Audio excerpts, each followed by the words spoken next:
tastes like candy. He never wanna play me. Blaise Moet what they name me. And I'll never let no bitch shake me. Bottoms up with no chaser. These other hoes you fucking with basic. It's your girl Blaise Moet. Welcome to Moet Gets Me Talking, where we pop the cork and let the conversation flow.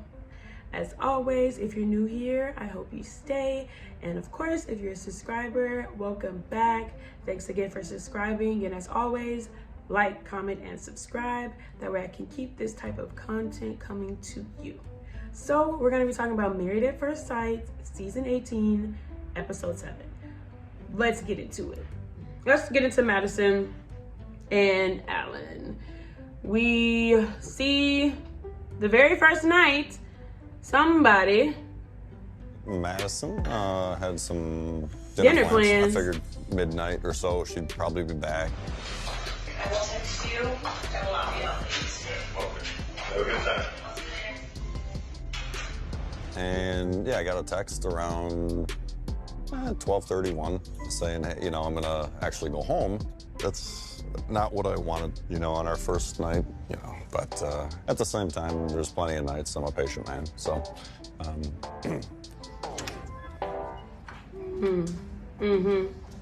Patient. Patient and pushover. How was your evening? It was good. Yeah? Yeah.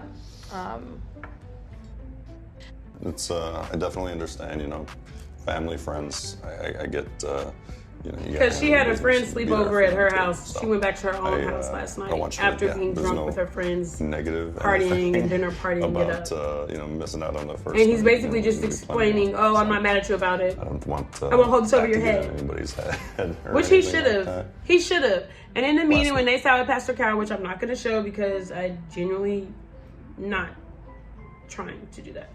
But honestly, even with the meeting with Pastor Carol, like, I feel like he should have brought it up. Like, oh, she came home that first night.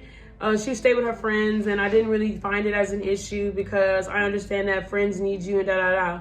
I feel like he still should have brought it up so that they could be aware of, like what she's doing, because at the end of the day, like, you could have hung out with your friend the second night or the third night, but for you to just hang out with your friend that first night when y'all move into the apartment and you're supposed to be there together, it just kind of shows that you're not really committed like that. So yeah, I don't know, I just think it's weird. But she said, oh, her friend was having a hard time, so it could be to a point where, like, oh, her friend was just having such a hard time, just so happened to be the day they move in together type stuff. But let's just hope that this isn't like a consistent theme in their relationship where she shows up for her friends and family more than she shows up for her own husband, you know, because we wouldn't want something like that. And then honestly, I feel like with them, I don't know, I feel like she's weird with the way she thinks of Allen. Like, some stuff that Allen does, he's just hip to the hop a little bit more than she is. And like, I think she even called like an Allenism or something like that when he said hoopty. Girl, you never heard the word hoopty before? Hoopty is a universal term. That's not something Allen made up. And she looked at him so crazy when he said it's a hoopty. And second of all, y'all, his car isn't even a hoopty. He drives a freaking Jaguar. So, yeah, I think it's very interesting, their dynamic. And then come to find out, like, I mean, not on camera, but watch. When he shows her his car, she doesn't even compliment it. It's weird. I don't know. It's weird. So like, I guess you see nicer.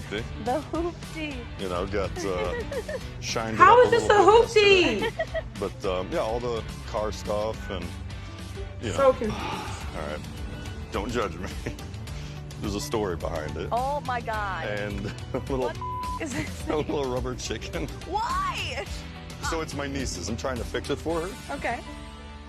So I'm definitely nervous seeing his apartment. Like, I feel like I have this like picture in my head or like a vision, and I really hope that it's not He drives just a Jaguar totally, coupe. like, out That's not a there. freaking hoopty. But seeing That's not a this hoopty. Rubber chicken in his trunk, like, we'll see. I'm a little nervous. Onward and outward.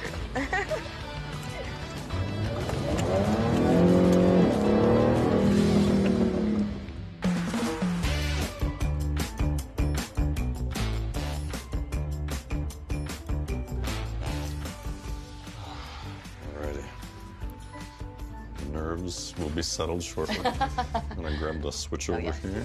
So, first item that we've discussed. Alan gives the vibe that if he works out and like coat. really gets ripped like that and turns into a pretty boy, he would leave her. It's not crazy. That's not as bad as I thought. Right. Don't get too inside comfortable, out, Madison. It's a little, you know. I was expecting like a floor length. No. Over. Well, I told you it was like a bomber jacket. No, that's actually not that bad. So, you know, that's my version of thugging it out. You know, that I still want the gold chain. Thugging it out. Yeah, I got the gold shoes. You kill me. You literally kill me. But Alan is just so much cooler than her. And I think it's so funny because she thinks she's cooler than him and she's so not. far. I'm like surprised in a good way. Look at her. Scary. It's surprised. Yeah. Because his whole little living thing is nice. Wait till y'all see the kitchen. Just wait. She thought he was a loser and he had furniture that didn't match it's definitely with not as loud as loud, like, bright vacation color. house, for sure. He was on vacation. Who doesn't wear bright colors on vacation? This one is wild. And she keeps calling him a thug because of him wearing a freaking snapback. So snapbacks are things that are only reserved for thugs. I mean, you could pull it off. I don't know. Madison, I don't know. She gives a little weird to me. Some of these Chicago people are just not doing very it for me, uncultured. but, I'm gonna say that. Thug life, Allen, I guess. Thug life, Allen, because he has a hat, is crazy. I like how open it is. Look at that It beautiful used to be kitchen. much more Beautiful. This used to be, well, it was originally the kitchen. The fridge was over here. Oh, so you redid all of this? Oh, yeah. Wow. And he Everything was- renovated this his used to own be place. A wall. Girl, you I sleep don't on want it Allen. to be She like I sleep cook on a lot, Allen. so, Yeah, like I built my little zone, for sure. you know, serving, cooking, prep. Looks great. And That's shit. really The impressive. thing about Yeah, it no, is, I mean, it took me a look at long her time, face. She just, and she don't even want to give him all his. Oh, that's really impressive. I She's think really the more that I learn John. about Allen, the more that I appreciate him, and I'm starting to embrace, you know, my husband, and it's a good He feeling. drives a nice car. He has a great place. He has his own money. He's financially. Girl, you are crazy. You're crazy. And the thing that you said about him was, I need my man to work out and be pretty boys. Even if they broke, huh? Even if they not driving a Jaguar coupe, right? You just want them to go to the gym and look good and put on their little makeup every day. Like, girl, your expectations for a dude is so stupid. And she doesn't realize, girl, you just bring the element to his life. He even, when they sat with the experts, he even brought up how, hey, I've been to the gym 4 times in the past 3 days. Like, these are things I didn't tell you because I don't feel like I need to tell you what I'm doing. But like, if you tell me something, I'm going to listen to it and I'm probably going to act on it, you know, if I feel like it's positive for our relationship. That's what he was telling the counselors, which is a great trait to have if you're in a marriage. And she should take on that as well. And so I think that, again, we have another couple where they're so focused on what the wife wants out of her husband and nobody cares to ask Allen, what do you want out of a wife? You know, because I bet he's not going to say, I want her to have huge guns and I want her to be able to bench press 300 pounds. I bet that's not what he's going to say. I don't think he's going to say that, Madison. So I think that you living and dying on the hill that, oh, I'm never going to be attracted to him unless he goes to the gym like me, is just sad. Because where are these little gym dudes at? Why'd you sign up for the show? You at the gym all the time. Why you didn't pick up a dude there? Yeah. Yeah, we'll just let that go right here. So, I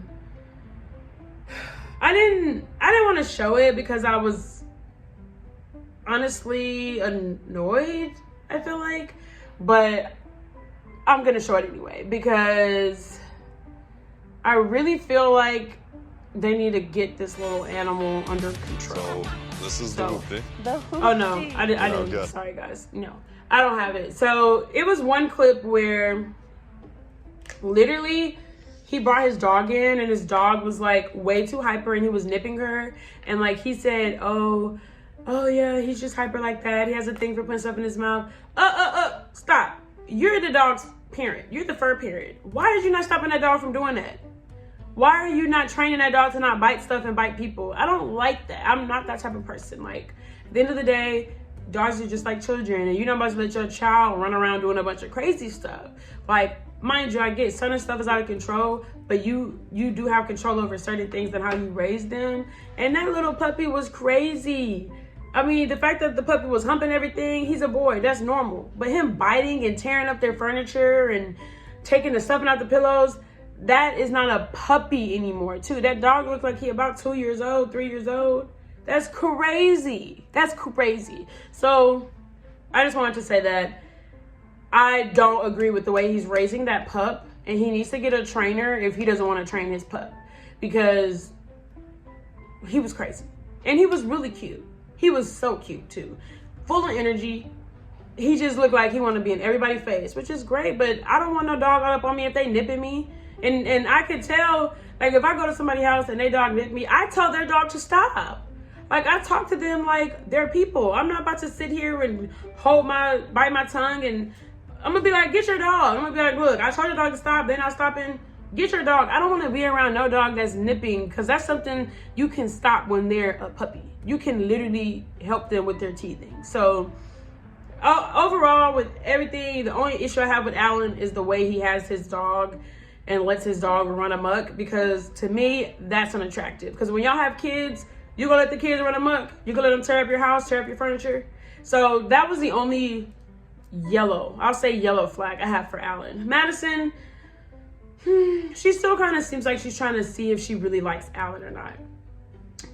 She's just not being super harsh like Michelle is. So yeah, let's get into Emem and Ikechi.